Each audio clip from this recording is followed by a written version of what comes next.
Part 2 में हम जानेंगे दोस्तों कि हमें भोग में क्या क्या लगाना है।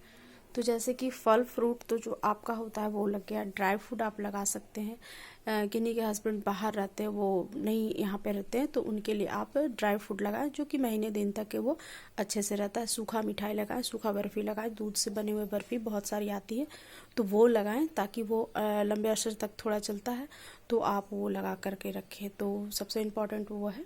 और जो यहाँ पे हैं तो वो तो जो इच्छा है वो खिला सकते हैं आप, ठीक है। तो मुझे भोग प्रसाद का भी हमें ध्यान रखना ज़रूरी होता है। और करवा का तो मैंने बता ही दिया कि पीतल का करवा सबसे अच्छा होता है आपका, मिट्टी का करवा अच्छा होता है। वो जो शक्कर का करवा लगाते हैं ना वो बिल्कुल अच्छा नहीं होता, क्योंकि उसे हमें तोड़ना नहीं होता है। तो इस चीज़ का ध्यान रखें आप कि मिट्टी का वो शक्कर का जो करवा होता है वो ना लगा करके आप पीतल का या मिट्टी का करवा लगाएं, ठीक है। भोग प्रसाद में आपका ड्राई फ्रूट हो गया, दूध से बनी हुई मिठाइयाँ हो गई, खीर भी आप बना सकते हैं, बहुत जगह पूड़ी गुलगुले भी बनते हैं, ठीक है। तो वो सब चीज़ का आप ध्यान रखें, वो सब बना करके आप भोग में लगाएं, वो ज़रूरी होता है लगाना। तो इसलिए वो बहुत ज़रूरी होता है दोस्तों।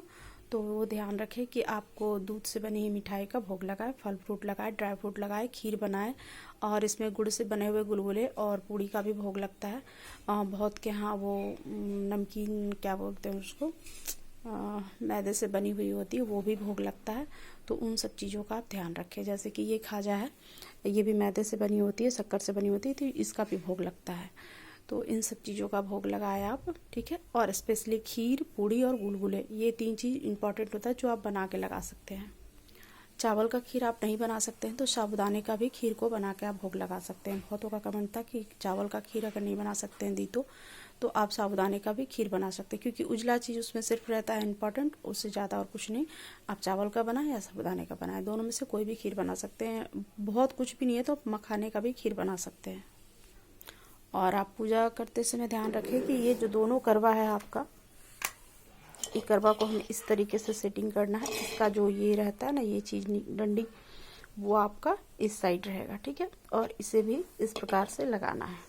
इस प्रकार से लगा करके आपको एडजस्ट करना है। बीच में आपका तस्वीर रहेगा और बीच में एक दीप कलश रहेगा। इस प्रकार से आप कलश को रख करके यहाँ पे बीच में आप अष्ट कमल बना के, और ये 4 मुख वाला जो होता है दीपक ना, इसे हमें लगाना होता है इस कलश पे।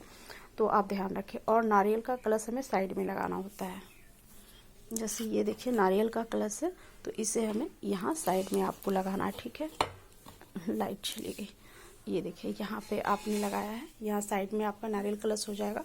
और फोटो के साइड दोनों इस करवा को आपको एडजस्ट करना है। बीच में आपका ये दीपक वाला कलश लगेगा।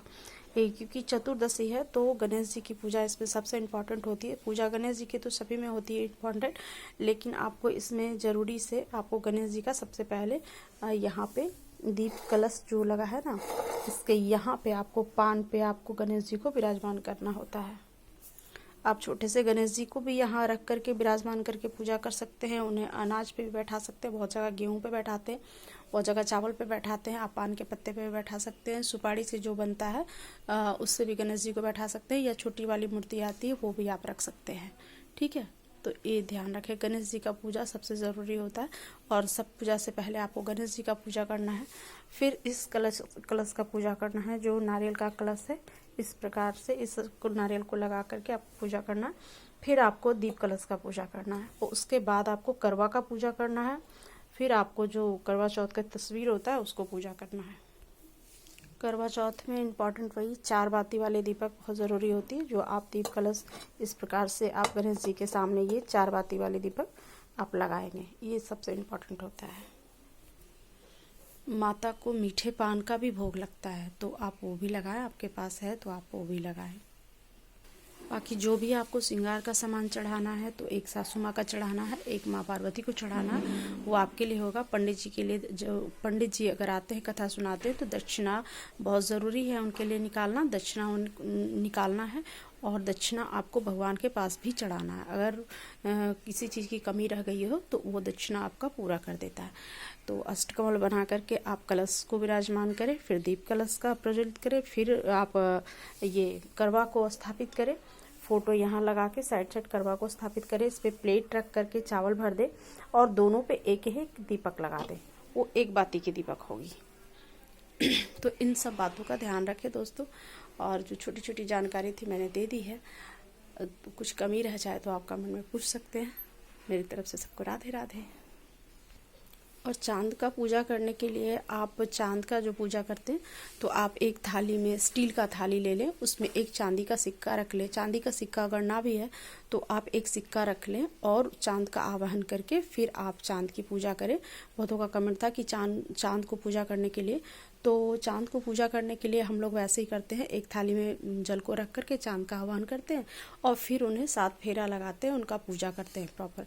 उसके बाद ऊपर चांद को अर्घ देते हैं और दीपक दिखाते हैं, छलनी से देखते हैं, फिर पति को देखते हैं और उसके बाद फिर धूप वगैरह दे करके जल देते हैं उनको। उसके बाद फिर पारण करते हैं। तो ऐसे ही होता है दोस्तों। और आप लोग के यहाँ कैसे होता है आप लोग बताएं। मेरी तरफ से सबको राधे राधे।